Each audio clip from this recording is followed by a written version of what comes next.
காஞ்சிபுரம் அன்னை ரேணுகாம்பாள் பால திரிபுர சுந்தரி அலங்காரத்தில் பக்தர்களுக்கு அருள்பாலித்தார். காஞ்சிபுரம் பூவரசந்தோப்பு பகுதியில் அமர்ந்து அருள்பாலித்து வரும் அருள்மிகு அன்னை ரேணுகாம்பாள் ஆலயத்தில் 50ஆம் ஆண்டு ஆடிப்பெருவிழா விமரிசையாக நடைபெற்று வருகிறது. 6ஆம் நாள் அம்பாள் பால திரிபுர சுந்தரி அலங்காரத்தில் பக்தர்களுக்கு அருள்பாலித்தார். காஞ்சிபுரம் பாரதிதாசன் மெட்ரிகுலேஷன் பள்ளி தாளாளர் அருண்குமார் தலைமை தாங்கி குற்றுவிளக்கு ஏற்றி விழாவினை துவக்கி வைத்தார்.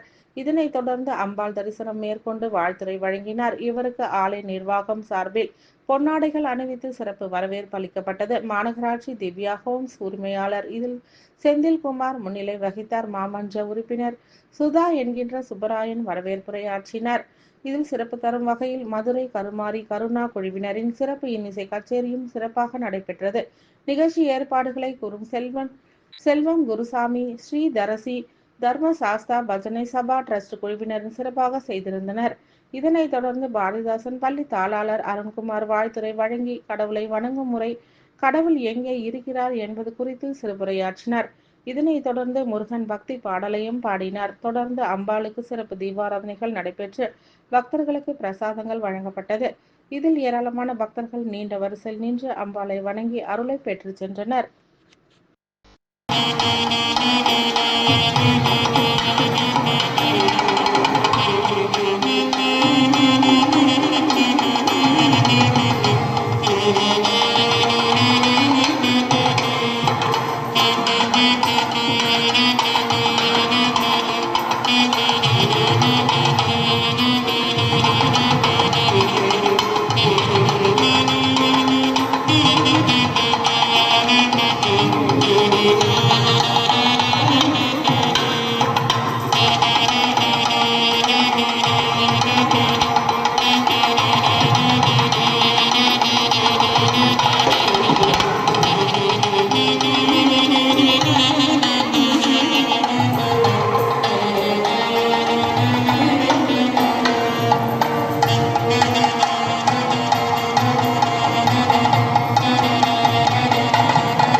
பேரன்பு கொண்ட பெரியோர்களே, தாய்மார்களே,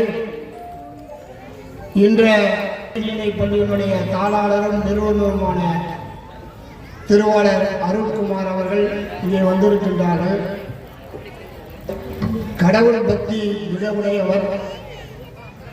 கல்வி நிறுவனத்திலே பல மாணவர்களை உயர்நிலைக்கு கொண்டு வந்தவர்.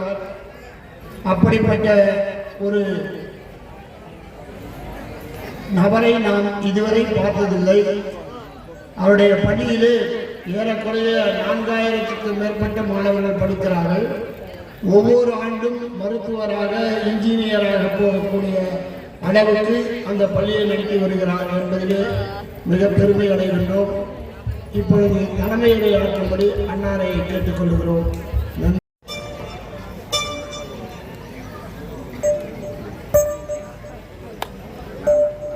பேரன்பு கொண்ட பெரியோர்களே, தாய்மார்களே, இன்றைய பள்ளியினுடைய தாளாளரும் நிறுவனருமான திருவாளர் அருண்குமார் அவர்கள் இங்கே வந்திருக்கின்றார்கள். கடவுள் பக்தி மிக உடையவர். கல்வி நிறுவனத்திலே பல மாணவர்களை உயர்நிலைக்கு கொண்டு வந்தவர். அப்படிப்பட்ட ஒரு நபரை நாம் இதுவரை பார்த்ததில்லை. அவருடைய பள்ளியிலே ஏறக்குறைய 4000க்கும் மேற்பட்ட மாணவர்கள் படிக்கிறார்கள். ஒவ்வொரு ஆண்டும் மருத்துவராக, இன்ஜினியராக போகக்கூடிய அளவுக்கு அந்த பள்ளியை நடத்தி வருகிறார் என்பதிலே மிக பெருமை அடைகின்றோம். இப்பொழுது தலைமையை ஆற்றும்படி அன்னாரை கேட்டுக்கொள்கிறோம். அருண்குமார் அவர்களுக்கு இந்த பொன்னாடையை போற்றுகிறோம்.